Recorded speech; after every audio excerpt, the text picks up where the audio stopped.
إن الحمد لله نحمده ونستعينه ونستغفره ونعوذ بالله من شرور أنفسنا وسيئات أعمالنا من يهده الله فلا مضل له ومن يضلله فلا هادي له أشهد أن لا إله إلا الله وحده لا شريك له وأشهد أن محمدا عبده ورسوله صلوات الله عليه وعلى آله وأصحابه والتابعين ومن تبعهم بإحسان إلى يوم الدين وسلم تسليما كثيرا.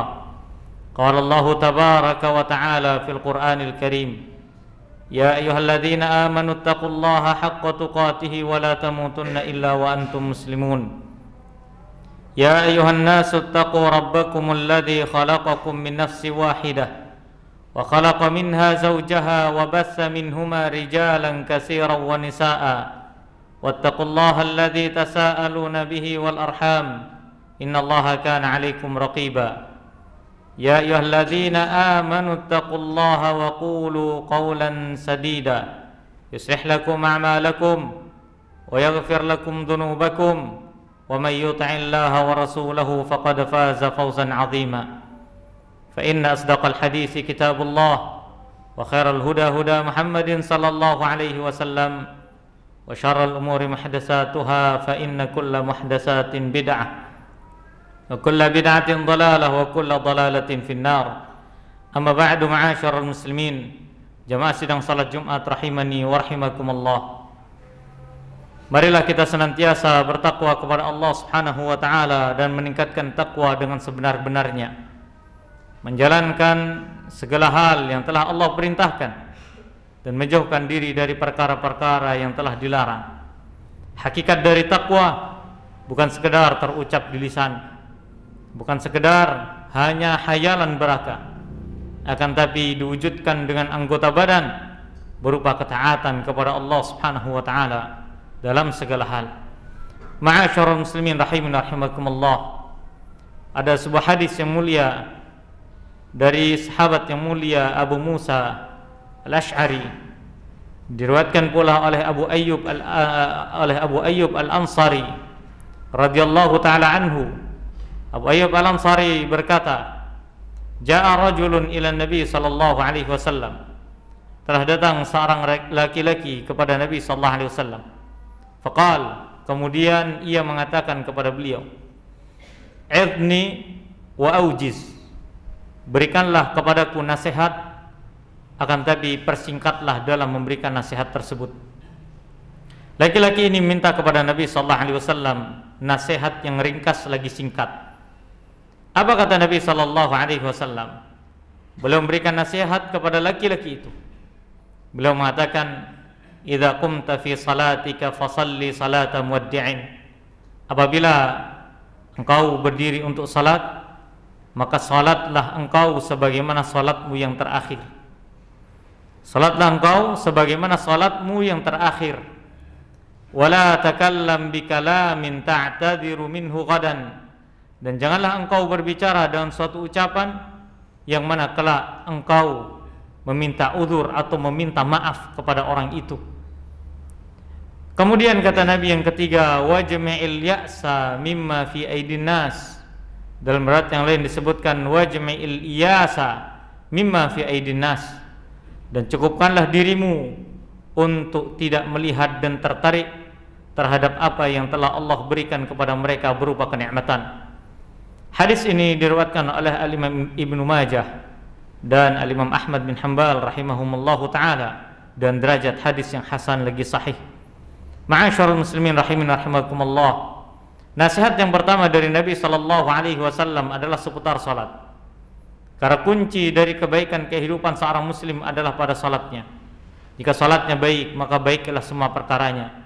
Jika salatnya buruk dan berantakan, maka berantakan dan buruklah semua urusan hidupnya. Jika seandainya saat ini kita ingin mencari bagaimana caranya saya harus memperbaiki kehidupan saya, dari mana saya harus memulai untuk memperbaiki kehidupan saya, maka benar, tidak ada hal yang lebih untuk diperhatikan untuk memperbaiki dan memperbagus kondisi kita adalah senantiasa salat, senantiasa memperhatikan salat, memperbagus salat, menjadikan salat seolah-olah adalah salat yang terakhir untuk kehidupan kita. Apa pendapat Anda jika seandainya Allah Subhanahu wa taala telah memberitahukan kepada Anda tentang kapan Anda mati? Maka niscaya kita akan melaksanakan salat dengan sempurna. Kita akan berusaha melengkapi salat-salat kita, memperbagusnya, memperlamanya, memperindahnya, agar supaya Allah Subhanahu wa taala mewafatkan kita di atasnya. Betapa banyak orang yang menginginkan untuk wafat dalam kondisi bisa salat, akan tapi ia enggan untuk mendirikan salat. Betapa banyak orang-orang yang muslim, akan tapi ia meninggalkan salat. Maka ingatlah, salat bagi agama kita ibarat tiang bagi sebuah bangunan. Jika seandainya bangunan itu tanpa tiang, niscaya tidak akan memberikan ketenangan dan kekokohan dalam kehidupan seseorang. Anda bisa melihat rumah Anda, jika seandainya tanpa tiang, Anda tidak akan pernah mau tinggal di dalamnya. Anda akan khawatir jika sewaktu-waktu rumah ini roboh, akan menimpa Anda dan membinasakan Anda. Lalu apakah kita pernah berpikir tentang salat kita? Jika seandainya Allah Subhanahu wa taala hilangkan hidayah Islam dari hati kita, maka kemana lagi kita akan mencari hidayah tersebut? Maka tidak ada jalan keselamatan kecuali jalan itu telah Allah Subhanahu wa taala berikan kepada kita. Ma'asyiral muslimin rahimani wa rahimakumullah. Ketika seorang memiliki orientasi kehidupan berupa mendirikan salat, maka ketahuilah hatinya senantiasa terpaut dengan Allah Subhanahu wa taala. Allah Subhanahu wa taala tidak memuji orang-orang yang senantiasa berada di masjid, tidak.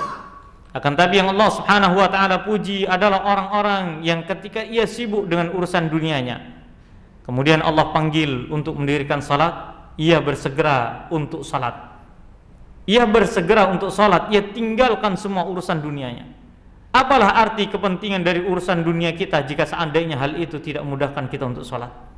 Apalah arti mobil mewah yang kita miliki jika seandainya tidak memudahkan kita untuk pergi ke masjid?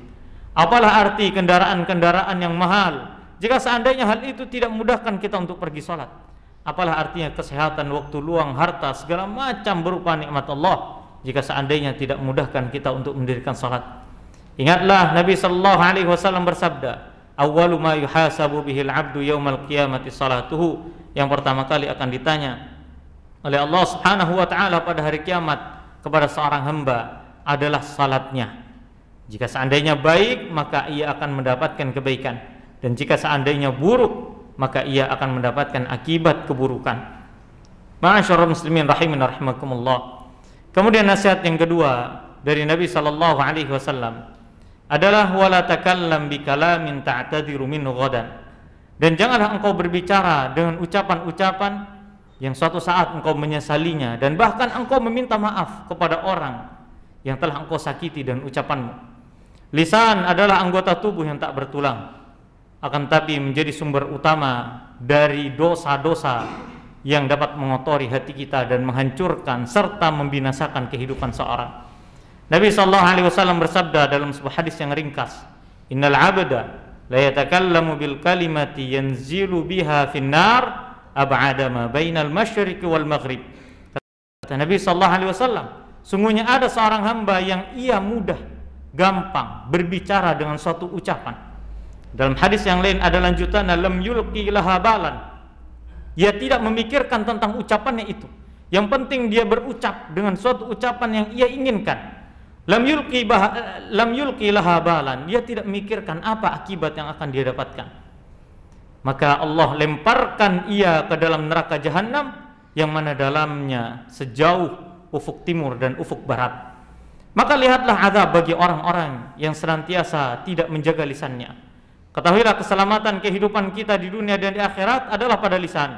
Sebagaimana Nabi sallallahu alaihi wasallam bersabda kepada Mu'adz, "Wahai Mu'adz, tahukah engkau apa kunci dari semua kebaikan ibadahmu selama ini?" Maka Mu'adz berkata, "Allah dan Rasul yang lebih tahu." Maka Nabi sallallahu alaihi wasallam memegang lisannya dan mengatakan, "Kuffa 'alaika hadza." Jagalah lisanmu ini. Jagalah lisanmu ini. Maka Mu'adz bertanya lagi, "Ya Rasulullah, fahal yakubbun nasu 'ala an-nar 'ala wujuhihim illa hasaidu alsinatihim?" Ya, kata Nabi sallallahu alaihi wasallam, kata Mu'adz bin Jabal radhiyallahu anhu, beliau mengatakan, bertanya, "Ya Rasulullah, Apakah manusia kelak akan diseret di hadapan Allah Subhanahu wa taala dengan wajah yang tertelungkup, kemudian dilemparkan ke dalam api neraka disebabkan karena lisannya? Maka Nabi sallallahu alaihi wasallam, bagaimana engkau wahai Mu'adz? Bukankah itu semua disebabkan oleh lisannya? Maka ingatlah bahwasanya lisan kita adalah sumber dari dosa. Oke, jika seandainya kita tidak berbicara dengan lisan kita, akan tapi kita berbicara dengan tulisan kita, dengan jari kita, maka itu semua pun memiliki posisi sebagaimana posisi lisan. Terutama di situasi seperti ini, para jemaah sekalian rahiman rahimakumullah, di situasi yang serba panas seperti ini, yang harus kita lakukan adalah menjaga diri kita dan lisan kita. Di situasi menjelang pemilu dan yang lainnya, ketahuilah terkadang lisan tidak lagi dijaga. Terkadang lisan menjadi sumber dosa. Bukan hal yang harus dibahas, bukan suatu hal yang akan dibahas adalah permasalahan berkaitan dengan boleh atau tidak boleh berkaitan dengan pemilu ataupun apapun itu. Silakan Anda memilih siapapun yang Anda inginkan, tapi tidak boleh bagi kita untuk menjelek-jelekkan siapapun. Karena pada hakikatnya, jika seandainya Anda membicarakan manusia berupa keburukan-keburukan, siapapun itu, dan itu ternyata benar adanya, Anda telah berbuat dosa bernama ghibah. Dan ghibah tidak akan diampuni oleh Allah kecuali Anda harus bertemu dengan orang itu dan Anda harus meminta maaf. Allah tidak akan pernah ikut campur dengan dosa itu. Allah tidak akan mengampuni dosa itu sampai kita meminta maaf kepada orang yang telah kita gibahi. Itu jika seandainya ucapan kita tentang orang yang kita tidak pilih atau orang yang kita benci, pasangan yang kita benci contohnya, kita gibah. Kan benar Ustadz, betul, itulah Anda telah berbuat ghibah. Jika seandainya apapun yang kita ucapkan tentang paslon yang kita tidak memilihnya, ingatlah, dan ternyata ucapan itu tidak benar, maka itu berujung fitnah dan berat dosanya di hadapan Allah Subhanahu wa taala. Maka di situasi seperti ini, janganlah kita menjerumuskan lisan kita kepada hal-hal yang sifatnya dapat membinasakan kita di akhirat. Apa itu? Kita menghibahi saudara kita semuslim, kita membenci saudara kita dengan ucapan-ucapan yang buruk. Ingatlah para jemaah sekalian rahiman rahimakumullah, alangkah beratnya lisan di hadapan Allah Subhanahu wa taala. Sekalipun manusia menganggap ringan, akan tapi tidak di hadapan Allah. Setiap ucapan pasti akan tercatat, apapun itu, besar ataupun kecil, berat ataupun ringan, ucapan yang benar ataupun yang salah, semuanya dihisab di hadapan Allah Subhanahu wa taala. Maka jagalah lisan-lisan kita, jagalah tangan-tangan kita. Jangan memperburuk suasana, jangan memperkeruh keadaan hidup kita di dunia dan hidup kita di akhirat. Yang harus kita siapkan saat ini bukanlah banyak berkomentar, siapa ini, siapa itu, bukan. Yang harus kita tanamkan saat ini, sebelum terjadinya pemilu ataupun yang lainnya, Anda harus siapkan, apakah kita telah menyiapkan mental untuk taat kepada pemimpin yang akan jadi kelak. Ahlus sunnah wal jamaah adalah kaum yang pertengahan, senantiasa menyiapkan mental siap untuk taat siapapun itu. Selama dia seorang muslim, siap untuk taat. Kenapa? Karena Nabi sallallahu alaihi wasallam telah bersabda, "Wa in ta'ammara 'alaikum 'abdun habasyiyun." Sekalipun yang merintahkan kalian budak hamba sahaya, siapkah Anda untuk mentaati pemimpin Anda? Bukan banyak bicara, bukan banyak berkomentar. Komentar dan pembicaraan kita tercatat di hadapan Allah Subhanahu wa taala. Apakah kita tidak berpikir tentang akhirat? Apakah kita tidak berpikir setelah ini kita akan mati dan mempertanggungjawabkan setiap lisan yang kita ucapkan, setiap tulisan yang kita tulis, setiap kalimat-kalimat yang kita lontarkan? Ingatlah ma'asyarul muslimin, bisa jadi amalan kita pahalanya habis disebabkan lisan tersebut, disebabkan lisan yang dosanya tidak terampuni. maka bersyukurlah kepada Allah Subhanahu wa taala di hari ini. Jika seandainya kita sibuk untuk beribadah kepada Allah, sibuk untuk membaca Al-Quran, sibuk untuk mendirikan salat ke masjid berjamaah bersama kaum muslimin, sibuk pengajian, sibuk untuk berzikir kepada Allah Subhanahu wa taala, bersyukurlah. Di saat banyak sekali orang-orang yang tidak bisa menjaga lisannya disebabkan situasi kondisi yang terkadang tidak kondusif, maka ingatlah semuanya akan kembali kepada Allah dan semuanya akan dipertanggungjawabkan di hadapan Allah Subhanahu wa taala. Aqulu qauli hadza wa astaghfirullah li wa lakum wa lisairil muslimina min kulli dhanb fastaghfiruhu innahu huwal ghafurur rahim.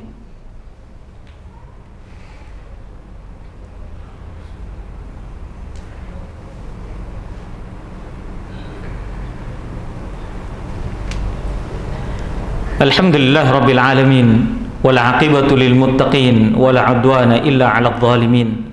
Wa nusalli wa nusallimu ala mab'uusi rahmatan lil alamin nabiyina Muhammadin wa ala alihi wa sahbihi ajma'in, amma ba'du.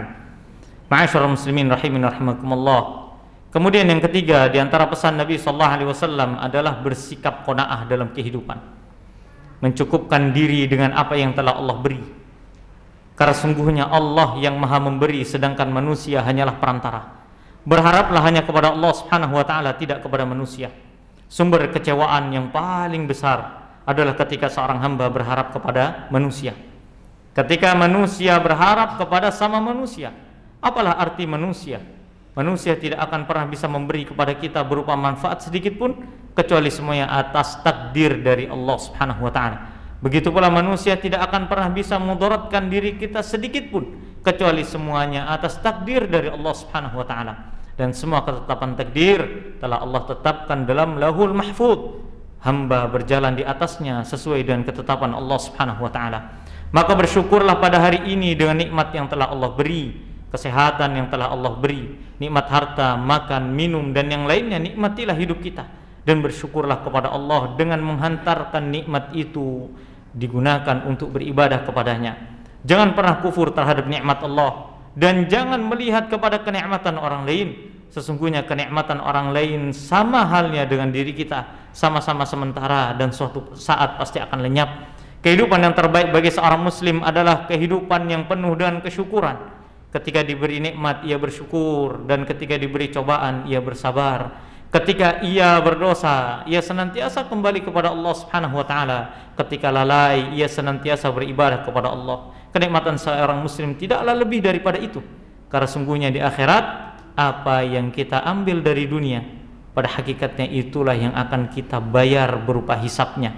Sebanyak apapun yang kita miliki saat ini, maka pasti akan datang hari di mana kita membayar hisab itu, banyak atau sedikitnya, bermanfaat atau tidak, berpahala atau dosa, maka semuanya ada perhitungannya di hadapan Allah Subhanahu wa taala. Semoga Allah Subhanahu wa taala senantiasa menjadikan kita sebagai orang-orang yang rajin dalam salat-salat kita, senantiasa menjadikan kita sebagai hamba-hamba yang menjaga lisan, senantiasa menjadikan kita sebagai hamba-hamba yang qanaah, senantiasa bersyukur kepada Allah Subhanahu wa taala atas nikmat dan bersabar atas ujian dalam kehidupan ini. Innallaha malaikatahu yusholluna 'alan nabi ya ayyuhalladzina amanu shallu 'alaihi wa sallimu taslima. Allahumma shalli ala Muhammad wa ala ali Muhammad kama shallaita ala Ibrahim wa ala ali Ibrahim wa barik ala Muhammad wa ala ali Muhammad kama barakta ala Ibrahim wa ala ali Ibrahim fil alamin innaka Hamidum Majid. Allahumma ighfir lil muslimina wal muslimat wal mu'minina wal mu'minat al ahya'i minhum wal amwat innaka sami'un qaribun mujibud da'wat fa ya qadiyal hajat. Allahumma izzal Islam wal muslimin wa dhilla syirka wal musyrikin wa dammir a'da'aka a'da'din ya qawi ya matin. Rabbana atina fid dunya hasanah wa fil akhirati hasanah wa qina adzaban nar. Wa sallallahu wa sallam barak ala nabiyyina Muhammadin wa ala alihi wa sahbihi wa sallam wa akhiru da'wana alhamdulillah wa aqimus salah.